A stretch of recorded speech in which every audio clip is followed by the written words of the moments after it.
अब जब बजट का बुखार खत्म हो गया है, यानी कि new income tax रजीम versus old income tax रजीम की बहस और किसका कितना टैक्स बचेगा का गणित, ये सब खत्म हो चुका है। तो अब बजट से जुड़े कुछ बड़े मुद्दों पर ध्यान देने का वक्त आ गया है। सबसे बड़ा मुद्दा ये है कि बजट आम आदमी के जीवन को बेहतर बनाने वाला है या नहीं। नमस्कार, मैं हूं अंजलि इस्टवाल। चलिए पहले तो ये समझ लेते हैं कि वित्त मंत्री निर्मला सीतारमण के इस बजट का फोकस क्या था। 2019 में पेश की गई सरकार की विकास की रणनीति पर जोर देना सबसे बड़ा फोकस था। इसका मतलब है कम खर्च करें और ज्यादा कमाएं, यानी कि फिस्कल डेफिसिट को कम रखें और प्राइवेट सेक्टर को प्रोत्साहित करें कि वो अपना निवेश बढ़ाए ताकि आगे जाकर रोजगार पैदा हो, लोगों के पास खर्च करने के लिए पैसा हो और अर्थव्यवस्था में तेजी आए। इसलिए सरकार ने वित्तीय वर्ष 2023-24 के लिए कैपिटल एक्सपेंडिचर को 2022-23 में आवंटित 7.5 लाख करोड़ रुपए से बढ़ाकर 10 लाख करोड़ रुपए कर दिया है। ये 33% की भारी बढ़ोतरी है। लेकिन इसका हमारे लिए क्या मतलब है, यानी कि देश और देश के नागरिकों के लिए? इसका मतलब है कि सरकार बुनियादी ढांचे या इंफ्रास्ट्रक्चर के विकास पर और ज्यादा खर्च करेगी, और अधिक पुल बनाएगी, और अधिक सार्वजनिक संपत्ति तैयार करेगी, अधिक सड़कें और अधिक हाईवे बनाएगी। अब समझते हैं कि सरकार ने आखिर ऐसा क्यों किया है। सरकार का मानना है कि इससे नौकरियां पैदा होगी, पुल के निर्माण में, हाईवे बनाने आदि में लोगों को रोजगार मिलेगा।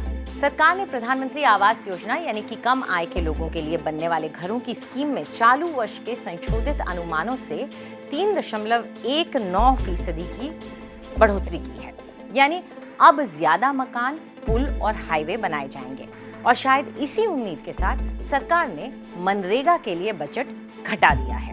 सरकार मानती है कि इस वित्तीय साल यानी कि 2022-23 में उसके 89,400 करोड़ रुपए महात्मा गांधी राष्ट्रीय ग्रामीण रोजगार गारंटी योजना यानी कि मनरेगा में खर्च होंगे, लेकिन फिर भी उसने नए वित्तीय वर्ष के लिए सिर्फ 60,000 करोड़ रुपए ही आवंटित किए हैं, यानी लगभग 32% की कटौती।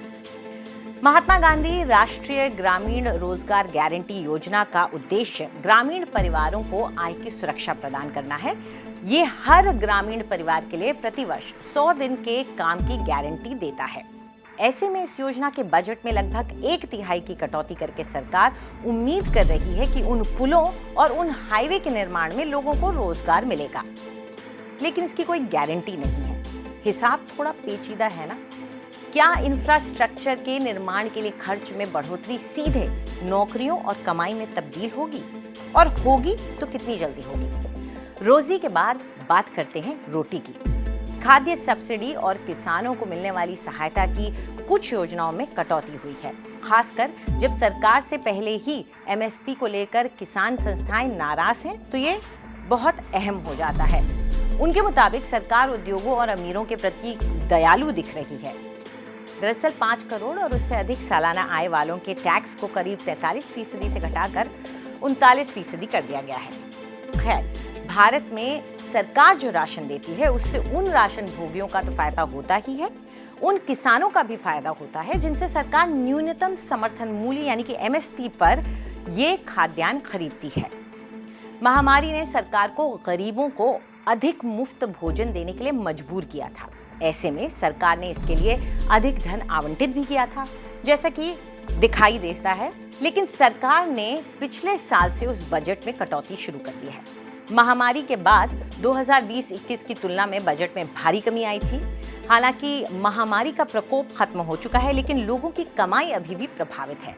ऐसे में department of food and public distribution के आवंटन को 2022-23 के करीब 2,88,000 करोड़ के संशोधित अनुमान से घटाकर 1,97,000 करोड़ कर दिया गया है। इस बजट में कटौती का असर दोनों पर पड़ता है, वो जो अपने खाने के लिए इस राशन पर निर्भर हैं और उन किसानों पर भी जो अपनी आमदनी के लिए इस राशन पर निर्भर हैं। हालांकि किसान ये उम्मीद जरूर रख सकते हैं कि इस कटौती के बावजूद सरकार उनसे खाद्यान्न की खरीद में कोई कमी नहीं करेगी। लेकिन किसानों के बजट से परेशान होने की यही एकमात्र वजह नहीं है। किसानों के लिए कई योजनाओं में भारी कटौती की गई है।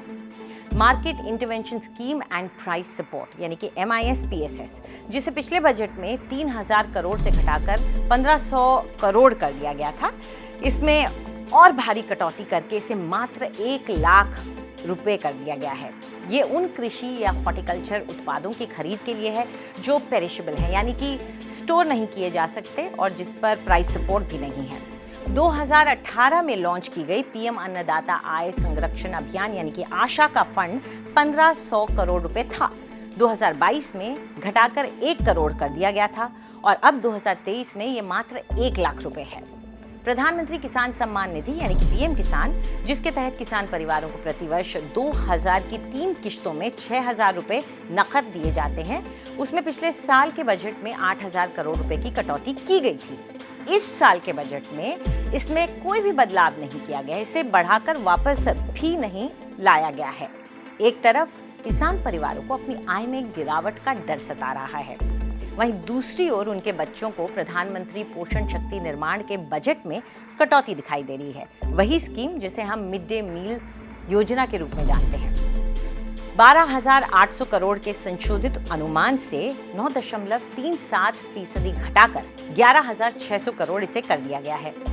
इसलिए जब सरकार एग्रीकल्चर एक्सेलरेटर फंड के नाम से कृषि स्टार्टअप को प्रोत्साहित करने के लिए फंड बनाने की बात कर रही है, तो वहीं किसान और उनके परिवार अपनी रोजी के बारे में चिंतित हैं। निजी क्षेत्रों को रियायतों का उद्देश्य है कि वो निवेश करें और रोजगार बढ़े, लेकिन फिर इसे माननीय वित्त मंत्री के शब्दों में कहें तो सवाल ये है कि हनुमान उड़ना कब शुरू करेंगे, या फिर ये इंडस्ट्री रूपी हनुमान अपने पैसे गिनकर अपनी ही जेब में डालते रहेंगे।